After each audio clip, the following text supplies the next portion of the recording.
Allison from Crafting Boss, and today me and my husband Sean are going to show you how to make these awesome rustic farmhouse signs. We're going to go step by step through the process, tell you all the tools and material you need, and by the end you're going to be making signs like a pro.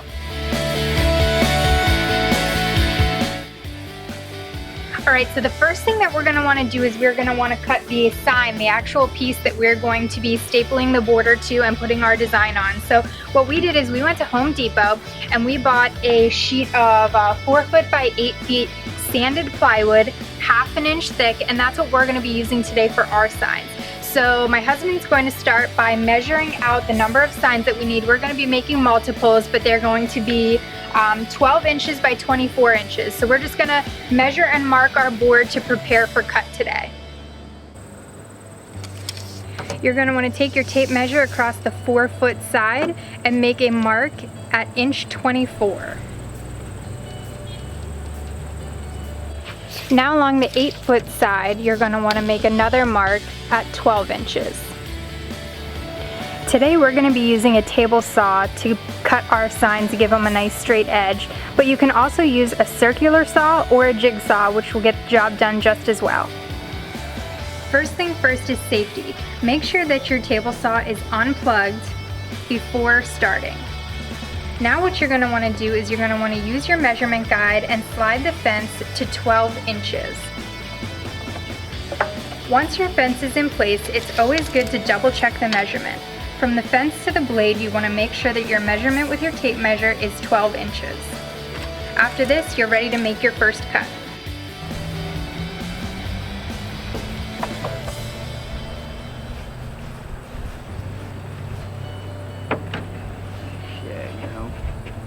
We need to try to keep that in as close as possible to there.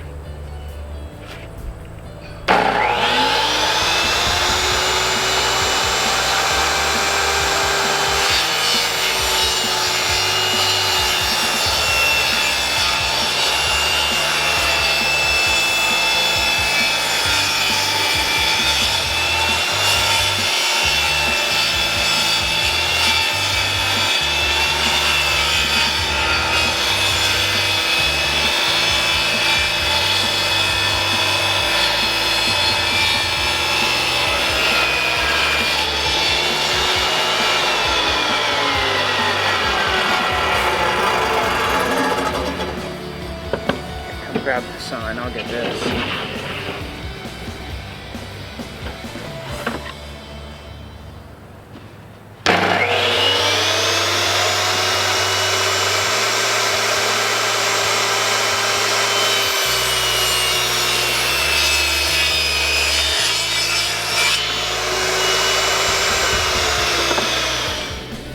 The next piece of wood that you're going to need is a 1 inch by 2 inch by 8 feet piece of wood.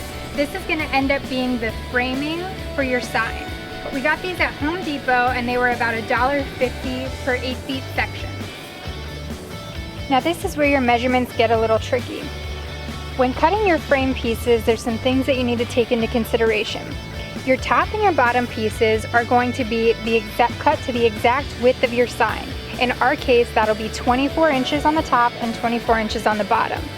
The sides, however, are a little bit different. You might think that because your sign is 12 inches tall, that you need side pieces that are 12 inches tall.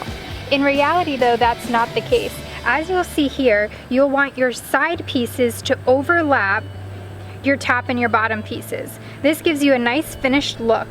We'll walk you through the stages of how you're going to measure this out, that way you get the right frame sizing for your sign.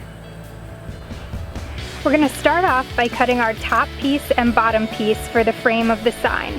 We're going to start by marking at 24 inches to make our first cut, and we're going to be using a chop saw to do these cuts.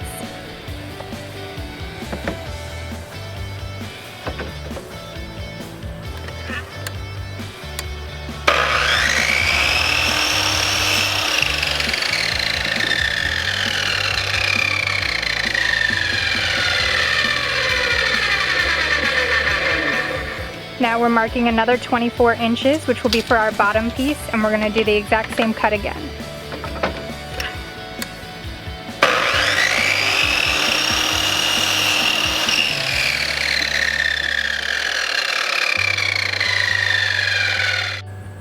So now we have our sign cut and our top and bottom borders. What we're gonna do is we're gonna take the top and bottom border and lay them out as if we were getting ready to staple them in. Once lined up correctly, you're going to want to take a measurement that includes the sign itself as well as the thickness of the top and the bottom of your frame. For us, our measurement is going to come to 13.5. That's what we're going to need to cut each of our side pieces in order to have that overhang we discussed earlier. Now it's time to cut the frame for the sides of our sign. We're going to measure down to 13.5, make a mark, and use our chop saw to cut. We're going to replicate this for the second side of the sign.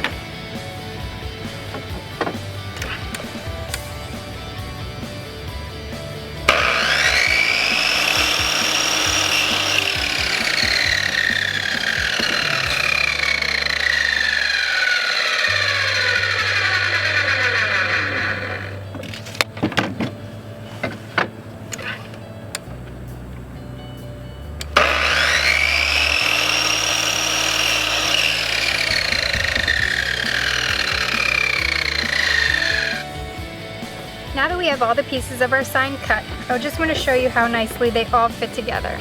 This is your final check to make sure everything lines up before you get along too far in the process. So as you can see here, all our measurements were correct. Everything fits together nicely. And you'll see how we have those nice side overhangs that are slightly larger to cover up the ends of the top and bottom. That way when it's hanging on your wall, you have a nice visual on either side. The next step here is going to be to sand and paint our centerpiece as well as staining all of our outer boards. So we're going to work on this next before assembly. The next step in the process is to sand. So we're going to be using an electric sander with 120 grit sandpaper to start. This is a little bit of a rougher paper, so it's going to give you kind of a rough sand. And then we're going to come back through with a 220 grit paper, which is going to give us a nice smooth final sand.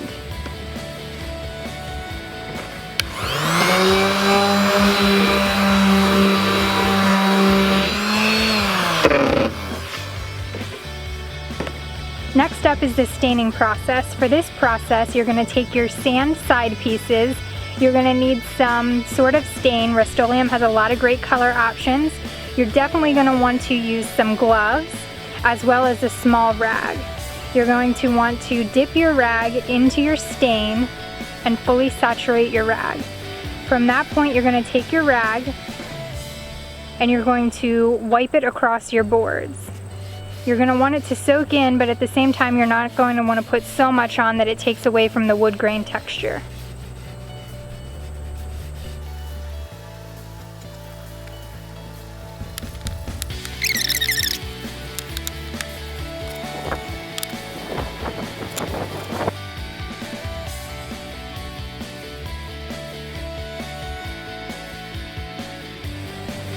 The next step of the process is to paint your actual sign itself. For this, you're going to need your sanded wooden board, a small roller, a paint tray, and white paint. As far as the white paint, it's totally up to you what you'd like to use, but we prefer to use flat matte paint. Nothing with a satin, no semi-gloss. We found that when it comes to decorating your sign then, it doesn't get as nice. We opt to use ceiling paint because it's some of the flattest paint that we can find. But again, totally up to you. We're also opting to use white, but if you like to use other colors, you could do so as well. The final step in creating your sign is actually nailing the frame to the sign itself. So for this part of the process, we're going to be using an air compressor with a nail gun. But if you don't have these tools available to you can always just use a regular hammer and nails. One thing that you want to be very careful of is to make sure that as you're nailing through the frame into the sign that you're careful with how you point your nails. That way they don't fire through either out of the back of the sign or through the front of the sign. If this would happen, you can always pull it out, putty, and repaint if needed.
Now your wooden sign is complete and ready for you to decorate.